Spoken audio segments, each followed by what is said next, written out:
কিছুদিন আগে তাল খেয়ে তালের বিচিটা আমি মাটির মধ্যে রেখে দিয়েছিলাম। পরে এখন এই তালের বিচিটা উঠায় আনছি, উঠায় আনার পর এখন কাটতেছি। তো এটার ভিতরে একটা ফুল হয়, এই ফুলটা খাওয়া যায়।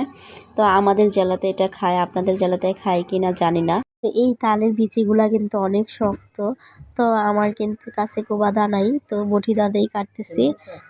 বটি দাদা কাটতে কিন্তু অনেক বেশি কষ্ট হচ্ছিল, তো বারবার হাত থেকে ছুটে যাচ্ছিল। তো এই যে বটি দাদা কাটতে অনেক বেশি কষ্ট হয়, আমি অনেক চেষ্টা করতেছি কাটার, কিন্তু পারতেছি না। পরে আপনাদের ভাইয়া আবার একটা কেটে দিছে, পরে আমি আবার চেষ্টা করলাম, পরে দেখি না একটা আমি একটু কাটতে পারছি। অনেক কষ্টের পর কাটা হয়েছে।